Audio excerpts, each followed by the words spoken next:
குமாரன் பரிசுத்த ஆவியின் திரியேக நாமம் நம் அனைவரையும் ஆசீர்வதித்து காப்பதாக. ஆமேன். கிறிஸ்துவுக்குள் பிரியமான அன்பு இறை மக்களே, 2025ஆம் ஆண்டு பிப்ரவரி மாதம் அன்பின் மாதத்தின் வாழ்த்துக்களை உங்கள் அனைவருக்கும் தெரிவித்துக் கொள்கிறேன். இன்றைய நாளிலே மகாகணம் பேராயர் அவர்களினால் தரங்கை அத்தியட்சர் அவர்களால் கொடுக்கப்பட்டிருக்கிற வாக்கு தத்த வசனம், உடன்படிக்கையில் நிலைத்திரு. லேவியராகமம் 26:9 வசனம். உடன்படிக்கையில் நிலைத்திரு, நான் உன்னை பலுகவும் பெருகவும் பண்ணுவேன். ஒப்பந்தத்தில் நிலைத்திருக்க சொல்லுகிறார். ஒப்பந்தம் என்பது மனிதனுக்கு இருவர் அல்லது ஒருவர் ஆல் செய்ய முடியாது. இருவர் இணையும் பொழுதுதான் அந்த ஒப்பந்தம். அது திருமண ஒப்பந்தம், வாடகை ஒப்பந்தம், வியாபார ஒப்பந்தம் என்று பல்வேறு வகையான ஒப்பந்தங்களை உலகத்தில் பார்க்கிறோம். ஆனால் இஸ்ரவேல் மக்களை கடவுள் தெரிந்து கொள்ளும்போது அவர்களோடு செய்த உடன்படிக்கை, அது ஆதியாகம புஸ்தகத்திலே ஆபிரகாமை அழைத்து, நான் உன்னை பலுகவும் பெருகவும் பண்ணுவேன். வானத்து நட்சத்திரங்களாக, கடற்கரை மணலாக, செல்வங்களாக, ஆசீர்வாதங்களாக, ஆரோக்கியத்தினாலே உன்னை நான் செழித்திருக்க பண்ணுவேன். ஏசாயா 55 முதல் வசனத்திலே, தாகமாய் இருக்கிறவர்களே அனைவரும் என்னிடத்தில் வாருங்கள், நான் உங்களுக்கு பருகத் தருவேன் என்று சொல்கிறார். இந்த ஒப்பந்தம், அதிலே நாம் நிலைத்திருக்க வேண்டும். கடவுள் நம்மை யோசேப்பை அழைக்கும் பொழுது அவனோடு கூட கடவுள் ஒப்பந்தம் செய்தார். நீ இந்த எகிப்திய அரசினுடைய போத்திபார் மனைவியின் அரண்மனையிலே எல்லாவற்றுக்கும் உன்னை அதிகாரியாக நான் உயர்த்துவேன் என்று சொல்லியிருக்கிறார். உன்னை வாழாக்காமல் தலையாக உயர்த்துவேன் என்று ஆசீர்வாதம் தந்திருக்கிறார். எவ்வளவு பெரிய ஆசீர்வாதம் பாருங்கள் பிரியமானவர்களே. உங்களுக்கும் எனக்கும் பாவிகளாக இருக்கிற நமக்கு, இந்த நிலையில்லாத உலகத்தில் வாழுகிற நமக்கு, ஒரு உண்மையில்லாத உலகத்தில் எப்பொழுதும் அச்சமும் பயமும் பெரும் நோய்களும் தொற்றுகளும் கொடூரங்களும் நிறைந்திருக்கிற இந்த உலகத்தில் உங்களுக்கும் எனக்கும் நம் தேவனாகிய கர்த்தர் கொடுக்கிற வாக்கு தத்தம் எவ்வளவு உண்மையும் உறுதியுமானவைகள் என்று பாருங்கள்.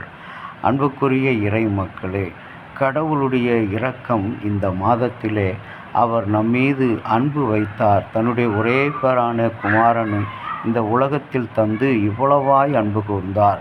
அவருடைய அன்பினாலே நம்மோடு கூட பண்ணின உடன்படிக்கை, அந்த உடன்படிக்கை அன்பினால் பண்ணப்பட்ட உடன்படிக்கை. 1 கொரிந்தியர் 13ஆம் அதிகாரத்தில் பார்க்கும் பொழுது, அன்பிலே எவ்வளவு உண்மைகள், எவ்வளவு ஆழங்கள், எவ்வளவு சத்தியங்கள் நிறைந்திருக்கிறது என்பதை நாம் அறிந்திருக்கிறோம் தூய பவுலடிகளார் மூலமாக. ஆகவே அன்பினால் பண்ணப்பட்ட அந்த உடன்படிக்கைக்கு அழிவே இருக்காது. அதில் துன்பங்கள் இருக்கும், கஷ்டங்கள் இருக்கும், பாடுகள் இருக்கும், வேதனைகள் இருக்கும், வியாதிகள் இருக்கும், இழப்புகள் இருக்கும், நிர்பந்தங்கள் இருக்கும், அவமானங்கள் இருக்கும். ஆனால் அன்பு மாத்திரம் எப்பொழுதும் நிலைத்திருக்கும். அந்த உடன்படிக்கைத்தான் கடவுள் இஸ்ரவேல் மக்களிடத்திலே செய்தார்.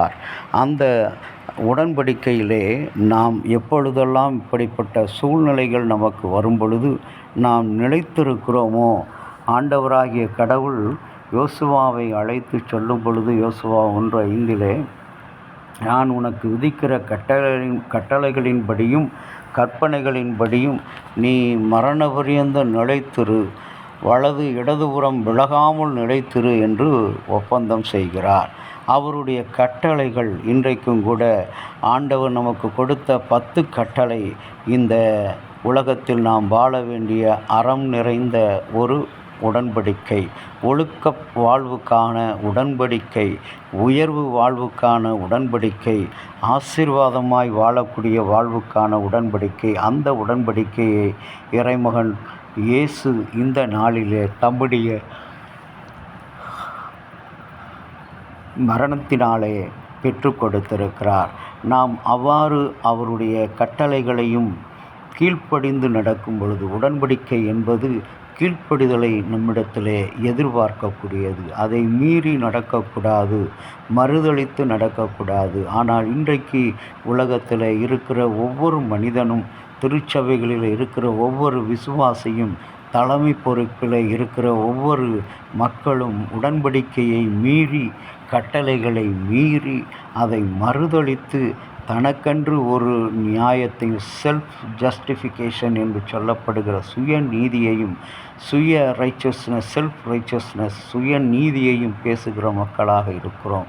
அப்படி இருந்தால் கடவுள் நம்மை பெருகச் செய்ய மாட்டார். இங்கே இஸ்ரவேல் மக்களை அழைக்கும் பொழுது, நான் பண்ணின உடன்படிக்கையிலே நீயும் உன்னுடைய குடும்பத்தாரும் நிலைத்திருந்தால், யோசுவா அதைத்தான் சொல்கிறார், நானும் என் வீட்டாருமோ என்றால் கர்த்தரையே சேவிப்போம் என்ற உடன்படிக்கை. இந்த மாதத்தில் நம்முடைய வீட்டார் அனைவரும் இன்றைக்கு பலுகவும் பெருகவும், பணத்தாலும் ஆசீர்வாதத்தினாலும் அல்ல, கல்வியினாலும் ஆவிக்குரிய வளர்ச்சியினாலும் ஆரோக்கியமுள்ள வாழ்க்கையினாலும் நோயற்ற வாழ்வே குறைவற்ற செல்வமாக உனக்கு தருவேன் என்று வாக்குரைத்த ஆண்டவர், உடன்படிக்கையின் ஆண்டவர். அந்த உடன்படிக்கையில் நிலைத்திரு. உன்னை பலுகச் செய்வார், பெருகச் செய்வார். உன்னை கனவான்கள் மத்தியிலே உயர்த்துகின்ற ஆண்டவராக இருக்கிறார். உண்மையும் உத்தம் உள்ள ஊழியக்காரனே, நீ கொஞ்சத்தில் உண்மையாயிருந்தால் உன்னை அநேகத்துக்கு அதிகாரியாக வைப்பேன் என்று சொல்லியிருக்கிறார் அல்லவா? எவ்வளோ பெரிய ஒப்பந்தம்! அந்த ஒப்பந்தத்துக்கு நீங்களும் நானும் நிலைத்திருக்கிறவர்களாக ஆண்டவர் அழைத்திருக்கிறார். நாம் ஒப்பந்தத்தில் ஒரு உடன்படிக்கையில் நிலைத்திருப்போம். கர்த்தருடைய பல்கிய ஆசீர்வாதமும் பெருகிய ஆசீர்வாதம் பெற்றுக்கொள்ள கடவுள் துணை செய்வார். கடவுளை நோக்கி ஜெபம் செய்வோம். அன்பு நிறைந்த இறைவா, நீர் கொடுத்த இந்த 2வது மாதத்தின் முதல் நாளில் உம்முடைய சத்தியமான சத்தியத்தை வாக்குத்தத்தமாக பெற்றிருக்கோம். இதனால் எங்கள் வாழ்க்கை வளம் பெற, எங்கள் ஆசி பெருக நீர் எங்களுக்கு அனுக்கிரகம் செய்கிறார். இறைமகனே, இந்த புதிய மாதம் ஒவ்வொரு குடும்பத்தினருக்கும், ஒவ்வொரு மக்களுக்கும், எல்லா துறையினருக்கும், எல்லா அரசுக்கும், அதிகாரிக்கும் ஆசீர்வாதமாக, அன்புள்ளதாக இருக்க நீர் துணை புரிந்தருளும். இறைமகன் இயேசுவின் வழியாக வேண்டுகிறோம் நல்ல பிதாவே, ஆமேன். தந்தையாகிய கடவுளின் அன்பும் மைந்தராகிய இயேசு